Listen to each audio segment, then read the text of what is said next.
Canadians as a whole have a lovely stereotype.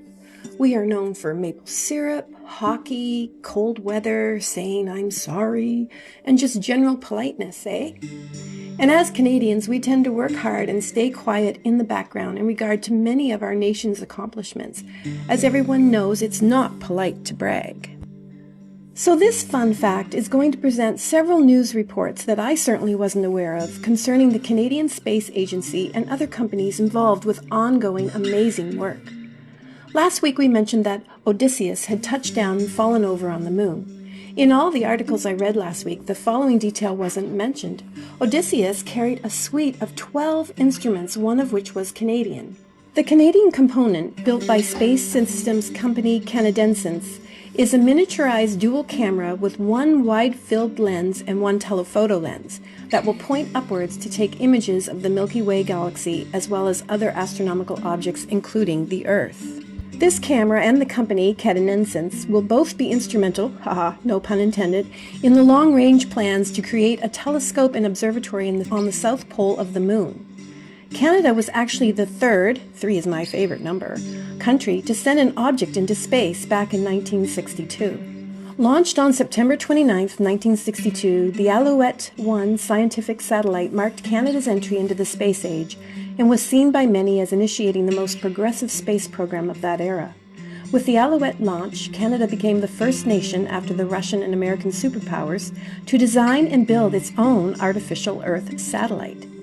Canada is probably best known for its astronauts and the robotic Canadarm, but we also have built satellites such as the RADARSAT Constellation Mission, launched in 2019. The RADARSAT Constellation Mission, RCM, is Canada's third generation of Earth observation satellites. The 3 identical satellites work together to bring solutions to key challenges for Canadians. We also flew instruments to Mars, including one that measures cloud cover. The Phoenix mission marked the first time that Canada, as a nation, landed on the surface of Mars. Canada's meteorological station recorded the daily weather at the landing site. It measured Mars's temperature, pressure, probed clouds, fog, and dust in Mars' lower atmosphere. Most significantly, the weather station confirmed that it snows on Mars by detecting snowflakes falling from clouds about 4 kilometers above the spacecraft's landing. Of course, a Canadian instrument would discover snow. The Canadian Space Agency, CSA's, contribution to the Curiosity rover, the centerpiece of Mars Science Laboratory mission, is the Alpha Particle X-ray Spectrometer, the APXS instrument. By examining the dust and rock of Mars' ancient environment, this mission is searching for answers to a question that has fascinated humanity for ages. Is there life out there in the universe? Canada's APXS instrument will help scientists get a clearer picture of the answer. As of May 1, 2022, APXS had analyzed 1,211 samples and sent 2,659 results back to Earth. This image shows the APXS on NASA's Curiosity rover with the Martian landscape in the background. This image let researchers know that it had not become caked with dust during Curiosity's landing. As mentioned in a previous fun fact, Canadian instruments are also part of the James Webb Space Telescope. We are a spacefaring country, but we don't make a lot of noise about it.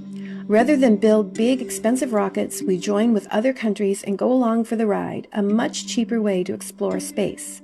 While our instruments may be small, they still make significant contributions. Every one of them could easily support a fun fact or 2 on their own.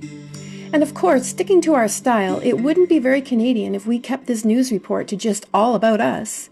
The CBC reported that on February 27th, India has finalized its 4 astronauts picked for that country's first ever manned flight into space. India introduced 4 crew members for its maiden Gaganyaan space voyage as it aims to become the world's 4th country after US, Russia, China to send a crewed mission into space, just months after a historic landing on the south pole of the moon. Gaganyaan, or spacecraft, or skycraft in Hindi, is the first mission of its kind for India and will cost about 90 billion rupees or 1.5 billion Canadian. It involves the launch of a habitable space capsule over the next year to an orbit of 400 kilometers and its return via landing in the Indian Ocean. And in case you are counting, as of March 10th, there are 28 days, 16 hours, 44 minutes, 33 seconds, give or take, until this happens.